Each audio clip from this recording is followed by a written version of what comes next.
ધોરણ 6 સ્વ અધ્યયન પોથી ભાગ 6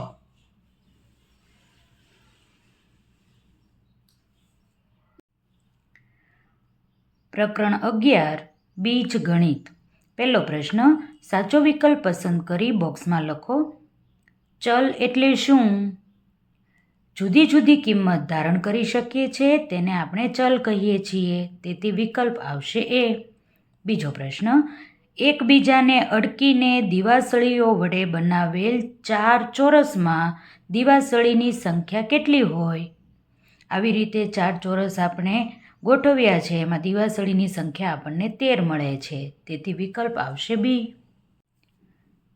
ત્રીજો પ્રશ્ન, જો દિવાસળીની સંખ્યા માટે n લઈએ તો એસની મેચ સ્ટિક પેટર્ન રચવા માટેનો નિયમ કયો બનશે? એસ માટે કેટલી દિવાસળીઓ જોઈએ? 5, અને દિવાસળીની સંખ્યા n છે, તેથી આવશે 5 ગુણ્યા n, વિકલ્પ આવશે એ। ચોથો પ્રશ્ન, એક દિવાસળીની પેટીમાં 50 દિવાસળી સમાય તો n દિવાસળીની પેટીમાં કેટલી દિવાસળી સમાઈ શકે? 50 ગુણ્યા n જેટલી, તેથી વિકલ્પ આવશે બી। પાંચમો પ્રશ્ન, એલની રચના માટેનો નિયમ 2n છે, તેમાં n માટે કયું વિધાન સાચું છે? n એ રચવામાં આવતા એલની સંખ્યા છે? ના, n એ ચલ છે, આ વાત સાચી છે। nનું મૂલ્ય સતત બદલાય છે, આ પણ સાચું છે, તો બીજું અને ત્રીજું છે આ બંને વિધાન સાચા છે, તેથી વિકલ્પ આવશે બી। છઠ્ઠો પ્રશ્ન, નીચેનામાંથી ખાલી જગ્યા ચલ નથી। ABCDના બધા અક્ષરો છે એને આપણે ચલ કહીએ છીએ। 5 છે એ સંખ્યા છે, તેને આપણે ચલ કહેતા નથી, તેથી જવાબ આવશે ડી। સાતમો પ્રશ્ન, 20x બરાબર 100માં x બરાબર ખાલી જગ્યા હોય। 20x બરાબર 100 લઈએ, xને સૂત્રનો કરતા બનાવીએ, 20 છે ગુણાકારમાં છે, આ બાજુ આવશે એટલે ભાગાકારમાં જતા રહેશે, 0 0 ઉડી જશે, 2 પંચા 10, તો xની કિંમત કેટલી મળી? 5, તેથી વિકલ્પ આવશે એ। પ્રશ્ન 2, નીચેની ખાલી જગ્યા પૂરો। પહેલો પ્રશ્ન, એકબીજાને અડકીને દિવાસળીઓ વડે બનાવેલ 3 ત્રિકોણમાં દિવાસળીની સંખ્યા ખાલી જગ્યા છે। અહીં 3 ત્રિકોણ દર્શાવેલા છે, દિવાસળીની સંખ્યા તમને 7 મળશે, તેથી જવાબ આવશે 7। મૂળાક્ષર Fની n મેચ સ્ટિક પેટર્ન બનાવવા માટેનો નિયમ ખાલી જગ્યા છે। F બનાવવો હોય આપણે તો કેટલી દિવાસળી જોઈએ? 4, તો 4 ગુણ્યા n, તેથી ખાલી જગ્યામાં લખીએ 4n। ખાલી જગ્યાની કિંમત ચોક્કસ નથી, ચલની કિંમત ચોક્કસ નથી। એક બોક્સમાં 20 પેન્સિલ છે, તો m બોક્સ પેન્સિલની સંખ્યા માટેનો નિયમ ખાલી જગ્યા છે 20 ગુણ્યા m, તેથી ખાલી જગ્યામાં લખીએ 20m। 3 ગુણ્યા n ને ખાલી જગ્યા વડે પણ દર્શાવી શકાય, 3n, આ રીતે આપણે દર્શાવી શકીએ। x + 12 બરાબર 18 હોય તો x બરાબર કેટલા? x બરાબર 12 + 18 છે, વત્તા 12 છે, બરાબરની આ બાજુ જશે એટલે ઓછા 12 થશે, તો 18માંથી 12 આપણે બાદ કરીએ તો કેટલા મળશે? 6, તેથી xની કિંમત આપણને 6 મળી। પ્રશ્ન 3, નીચેના વિધાનો ખરા છે કે ખોટા તે જણાવો। ચલની કિંમત ચોક્કસ હોય છે, ખોટું। એકબીજાને અડકીને દિવાસળીથી બનાવેલા 2 ચોરસમાં 7 દિવાસળી હોય છે।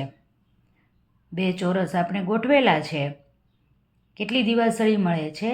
7, તેથી આવશે સાચું। k + 2માં 2 એ ચલ છે, ખોટું। દિવાસળીની સંખ્યા માટે n લઈએ તો ઝેડની મેચ સ્ટિક પેટર્ન રચવા માટેનો નિયમ 4n છે। હવે ઝેડમાં કેટલી દિવાસળી જોઈએ? 3, તો નિયમ કયો હોવો જોઈએ? 3n, પણ આપણને આપ્યો છે 4n, તેથી આવશે ખોટું. 10x બરાબર 50 હોય તો x બરાબર 20 હોય. એક્સને સૂત્રનો કરતા બનાવીએ, 10 ગુણાકારમાં છે, આ બાજુ ભાગાકારમાં લઈ લઈએ તો 50/10 મળે, 0 0 ઉડી જાય, 5 મળે. અહીં આપણને 20 આપેલા છે, તેથી આવશે ખોટું. પ્રશ્ન 4, નીચેના જોડકામાં પેટર્ન અને તેના નિયમને જોડો. ટી છે તો ટી માટે આપણે શું લખી શકીએ? એક દિવાસળી આમ, બીજી દિવાસળી આમ, બે દિવાસળી જોઈએ તો 2n, તેથી એની સામે આવશે 4. આઈ માટે કેટલી દિવાસળી જોઈએ? 1, 2 અને 3, તેથી 3n, તો જવાબ આવશે 3. 5 માટે કેટલી દિવાસળી જોઈએ? 1, 2, 3, 4 ને 5, તો પેટર્ન મળશે 5n, તેથી સીની સામે આવશે 1. એમ માટે 1, 2, 3, 4, પેટર્ન મળશે 4n, તેથી ડીની સામે આવશે 2. પ્રશ્ન 5, નીચેનું કોષ્ટક પૂર્ણ કરો, તે પરથી સમીકરણનો ઉકેલ કયો છે તે લખો. x + 2 બરાબર 14. 14 ઉકેલ આપણે લાવવાનો છે. આ બધી એક્સની કિંમત આપેલી છે અને સમીકરણ છે x + 2. જ્યારે આપણે એક્સની કિંમત 8 લઈએ તો 8 + 2 10 થશે. x બરાબર 9 લઈએ, 9 + 2 11 થશે. x બરાબર 10 લઈએ, 10 + 2 12 થશે. x બરાબર 11 લઈએ, 11 + 2 13 થશે. x બરાબર આપણે 12 લઈએ, 12 + 2 14. આપણે ઉકેલ શું લાવવાનો હતો? 14. તો એક્સની કિંમત આપણને કઈ મળી? 12. તેથી આ આપણો જવાબ. બીજું સમીકરણ છે x + 10 બરાબર 15. ઉકેલ લાવવાનો છે આપણે 15. એક્સની કિંમત આપણે 1, 2, 3, 4, 5, 6 એવી રીતે મૂકતા જઈએ, ક્યારે આપણને 15 મળે છે તે જોવાનું છે. 1 + 10 11, 2 + 10 12, 3 + 10 13, 4 + 10 14, 5 + 10 15, 6 + 10 16. 15 આપણને ક્યારે મળે છે? જ્યારે એક્સની કિંમત આપણે 5 લઈએ છીએ ત્યારે. તેથી આ આપણો જવાબ છે. પછીનું સમીકરણ છે 5x. 5x બરાબર આપણે 20 લાવવાના છે. 5 × 1 5, 5 × 2 10, 5 × 3 15, 5 × 4 20, 5 × 5 25, 5 × 6 30. ક્યારે આપણને 20 મળે છે? જ્યારે એક્સની કિંમત 4 હોય ત્યારે. પછીનું સમીકરણ છે 8x બરાબર 24. 8 × 1 8, 8 × 2 16, 8 × 3 24, 8 × 4 32, 8 × 5 40, 8 × 6 48. 24 ક્યારે મળે છે? જ્યારે આપણે એક્સની કિંમત 3 લઈએ ત્યારે. છઠ્ઠો દાખલો, પર્વ દિવાસળીની મદદથી અંગ્રેજી મૂળાક્ષર C, W અને V બનાવે છે. તે માટે તે દિવાસળીઓ નીચે મુજબ ગોઠવે છે. C બનાવવા માટે આવી રીતે ગોઠવે છે તો 4C બનાવવા માટે કેટલી દિવાસળી જોઈએ? C બનાવવા માટે કેટલી દિવાસળી જોઈએ? પહેલાં તે વિચારીએ. 3 દિવાસળી જોઈએ. 1, 2 અને 3. 4C કરવાના છે તો 4 × 3, 4 તેરી 12 દિવાસળી જોઈએ. W બનાવવા માટે આવી રીતે દિવાસળીઓ ગોઠવે છે તો આવા 10 W બનાવવા માટે કેટલી દિવાસળી જોઈએ? સૌથી પહેલાં આપણે જોઈએ W બનાવવા માટે કેટલી દિવાસળી જોઈએ. 1, 2, 3 અને 4. W બનાવવા માટે જોઈતી દિવાસળી 4 છે. તો 10 W કરવાના છે તો 10 × 4, 40 દિવાસળી જોઈએ. V બનાવવા માટે આવી રીતે ગોઠવે છે તો આવા 100 V બનાવવા માટે કેટલી દિવાસળી જોઈએ? 1 V બનાવવા માટે 2 દિવાસળી જોઈએ. તો 100 એટલે કે 100 ગુણ્યા 2 200 દિવાસળી જોઈએ. પ્રશ્ન 7. નીચેનાના પેટર્નના નિયમ બનાવી સરખા નિયમ ધરાવતા 3 જૂથમાં વહેંચો. મૂળાક્ષર જે માટે જે બનાવવા માટે જોઈતી દિવાસળી 3 છે તો દિવાસળીની સંખ્યા બરાબર 3n. મૂળાક્ષર ઈ બનાવવા માટે કેટલી દિવાસળી જોઈએ? 1 2 3 4 અને 5. તો ઈ બનાવવા માટે જોઈતી દિવાસળી બરાબર 5. તો દિવાસળીની સંખ્યા કેટલી મળે? 5n. મૂળાક્ષર સી બનાવવા માટે જોઈતી દિવાસળી 3. તો દિવાસળીની સંખ્યા બરાબર 3n. મૂળાક્ષર વી બનાવવા માટે દિવાસળી જોઈએ 2. તો દિવાસળીની સંખ્યા બરાબર 2n. અંક 2 બનાવવા માટે કેટલી દિવાસળી જોઈએ? 1 2 3 4 અને 5. 2 બનાવવા માટે જોઈતી દિવાસળી 5. તો દિવાસળીની સંખ્યા બરાબર 5n. અંક 7 બનાવવા માટે આવી રીતે 7 કરવાના છે એટલે 2 જ દિવાસળી જોઈએ છે. તો 7 બનાવવા માટે જોઈતી દિવાસળી 2.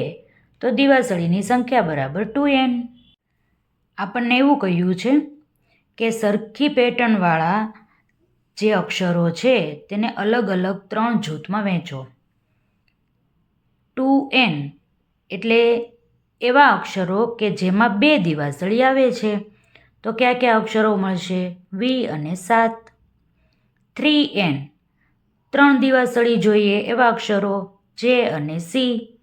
5n માટે 5 દિવાસળીનો ઉપયોગ કર્યો હોય તેવા અક્ષરો ઈ અને 2. પ્રશ્ન 8. સૂચના મુજબ કરો. પહેલો પ્રશ્ન. એક બોક્સમાં 20 પેંડા મૂકેલા છે તો પેંડાની કુલ સંખ્યા અને બોક્સની સંખ્યા કેવી રીતે નક્કી કરશો? બોક્સની સંખ્યા માટે બી વાપરો. ધારો કે બોક્સની સંખ્યા બી છે.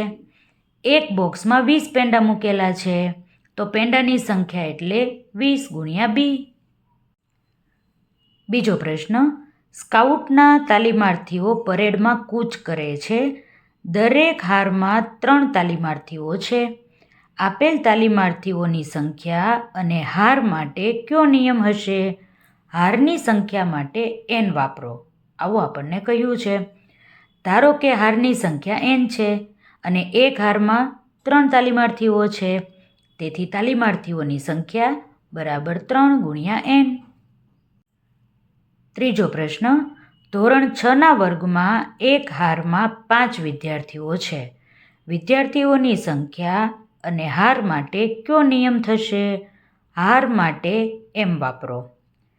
ધારો કે હારની સંખ્યા m છે અને એક હારમાં 5 વિદ્યાર્થીઓ છે. તેથી વિદ્યાર્થીઓની સંખ્યા બરાબર 5 ગુણ્યા m. ચોથો પ્રશ્ન. આયુષ લખોટી ગોઠવી સુંદર પેટર્ન બનાવે છે. તે દરેક હારમાં 5 લખોટી ગોઠવે છે. તેની પેટર્નની n હારમાં કેટલી લખોટી હશે? જો 7 હાર હોય તો કેટલી લખોટી હશે? સૌથી પહેલાં આપણે લખોટીની સંખ્યા શોધીએ. ધારો કે હારની સંખ્યા n છે અને દરેક હારમાં 5 લખોટી છે. તેથી લખોટીની સંખ્યા બરાબર 5n.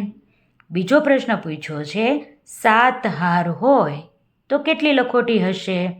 તો આપણે હવે nની જગ્યાએ 7 મૂકવાના. જો 7 હાર હોય તો 5 ગુણ્યા 7 7 પંચા 35 લખોટીઓ હશે. પાંચમો પ્રશ્ન. મહેશ એ સુરેશનો નાનો ભાઈ છે. મહેશ 4 વર્ષ નાનો છે. મહેશની ઉંમરના આધારે સુરેશની ઉંમર તમે કેવી રીતે નક્કી કરશો? મહેશની ઉંમર y વર્ષ છે. ધારો કે મહેશની ઉંમર y વર્ષ છે. મહેશ સુરેશથી 4 વર્ષ નાનો છે. એનો અર્થ એવો કે સુરેશ મહેશ કરતાં 4 વર્ષ મોટો છે. તેથી સુરેશની ઉંમર કેટલી મળશે? y વત્તા 4 વર્ષ. છઠ્ઠો પ્રશ્ન. એક પક્ષી 1 મિનિટમાં 2 કિલોમીટર ઉડે છે.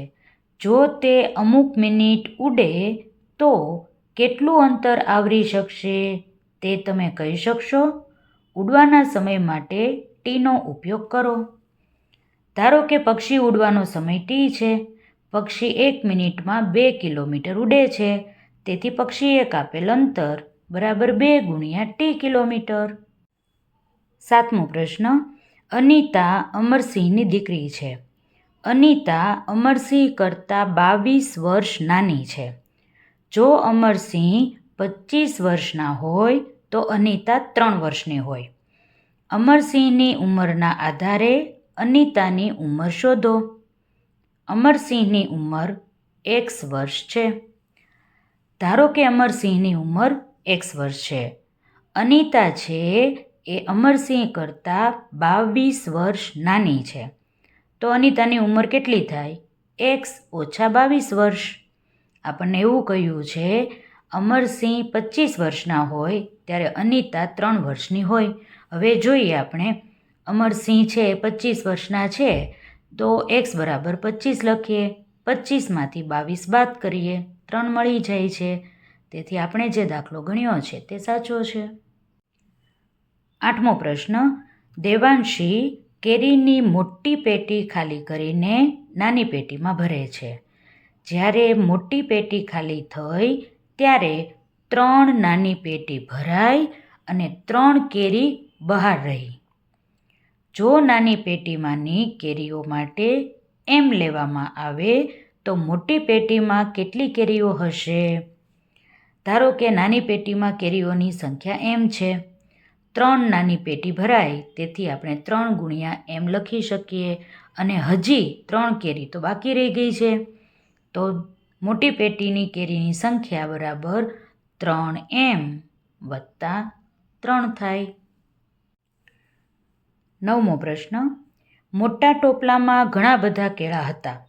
તેમાંથી કેટલાક કેળા બાળકોને આપ્યા પછી 3 કેળા બાકી રહ્યા. જો વેચેલ કેળાની સંખ્યા b હોય તો ટોપલામાં કુલ કેટલા કેળા હતા? ધારો કે બાળકોને વેચેલ કેળાની સંખ્યા b છે અને બાકી રહેલા કેળા 3 છે. તો ટોપલામાં રહેલા કેળા બરાબર b વત્તા 3. 10મો પ્રશ્ન. ટુનટુન માસીને મીઠાઈની દુકાન છે. આ તો છોટા ભીમ આવી ગયા, એના હતા ટુનટુન માસી. ટુનટુન માસીને મીઠાઈની દુકાન છે. તેમને લાડુ બનાવ્યા અને દુકાનમાં વેચ્યા. દિવસના અંતે 10 લાડુ બાકી રહ્યા.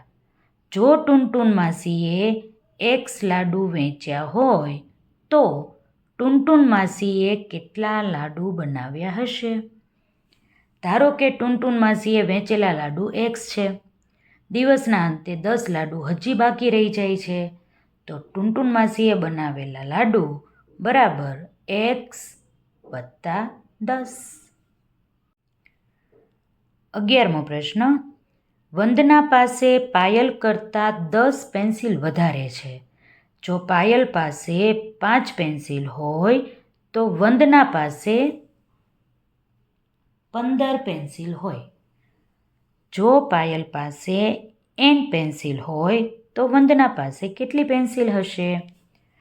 ધારો કે પાયલ પાસે n પેન્સિલ છે. વંદના પાસે પાયલ કરતાં 10 પેન્સિલ વધારે છે. તેથી વંદના પાસે રહેલ પેન્સિલ બરાબર n વત્તા 10.